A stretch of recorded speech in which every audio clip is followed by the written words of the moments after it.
Okay. I'm going to skip all the color parts.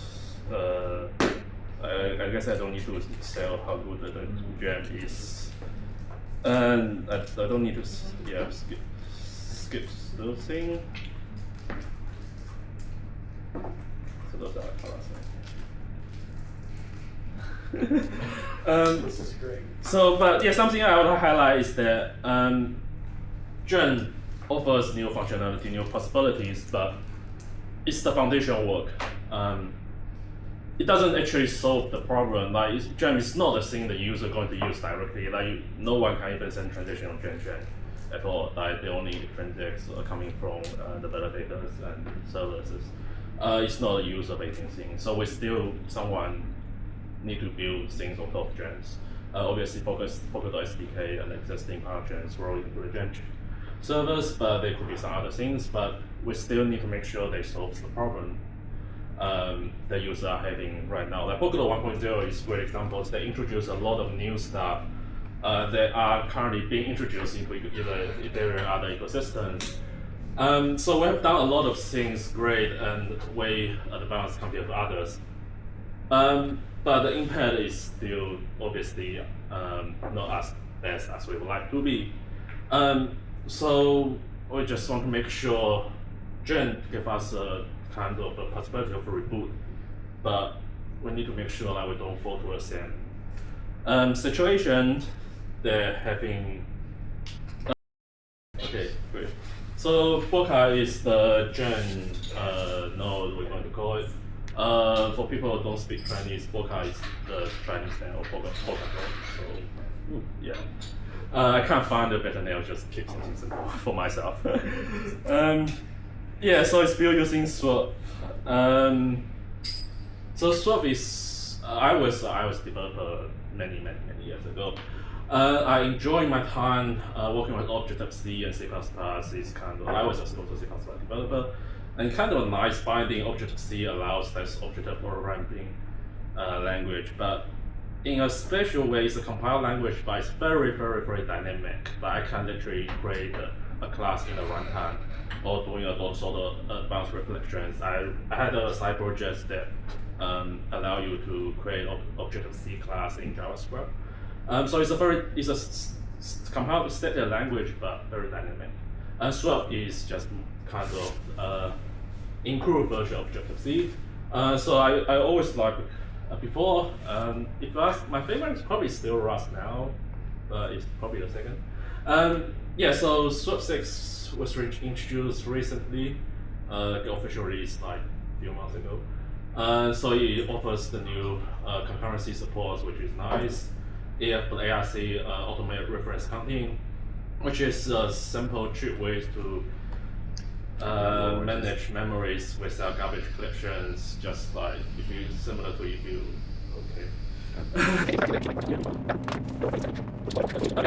I really need the slides, but yeah. So Swap have this ARC, so it's like wrapping ARC up to Rust to all the class. So it makes memory management super easy, but obviously you have some other issues like retain cycles. But iOS developer have been doing this for many years, so something can be addressed. Another benefit of Swap is you have super nice C and C++ intro. You have native binding with them. So I can call any C codes from Swap without pretty much any work. So that's easy. So it's always a nice fallback when I'm dealing with something that Objective-C cannot do. So I know I can fall back to C or C++ or Rust in a case we use quite a bit for some bindings. But unfortunately, we need to like using C bindings for the Rust to generate C binding, and then using C binding to call Rust library. A bit round trip, but it works. So yeah, that's good enough. And there's a misconception that Swap is iOS or macOS thing, but there's actually official working group for Apple and the wider Swap community trying to support the people building Swap learning server applications. So they have, like for example, a Vapor is a nice RPCs backend development framework which we are using for the RPC side. So I know that there's certain issues I have, I can ask people, they will help. So actually one example is for the QIC network implementation, we need the custom cert validation. And there is no way to do it natively on the slope. There are some certificate library from Apple which doesn't support all the requirements, like for example ED599 algorithm. So I raise issue, and after a few weeks, some message changing, someone is working a pull request adding this, so which is nice. But I don't need to wait for them. I just fall back to using OpenSSL and get things done. So yeah, also using RocksDB, which we haven't actually used yet. I haven't do that part, and MSQIC for the networking. So yeah, so we build this dashboard pretty simple. Just call the RPCs, get the latest block hash and chain hash, so we kind of know.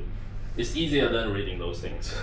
Yeah, it's useful to know if one node stops syncing or not. So managed to get a simple multi-node network running software protocol, hopefully correctly, token using QIC network working. Yeah, we got the most of the W3F test vector passing. The old version, not the one with all the accumulation, is something we're working on currently. Yeah, we have some basic networking, block production. I just fixed a couple bugs of TradeDB like on the flight here, so hopefully that one, at least the in-memory one, is working. And yeah, obviously some very basic JSON RPCs to use by the dashboard. So there's something that we can try to get at least some form of agreement of like what sort of RPCs we have to do. So then we only need to at least build this kind of dashboard easier, and then other people can just plug in and use it. Yeah, that's me and the Boka.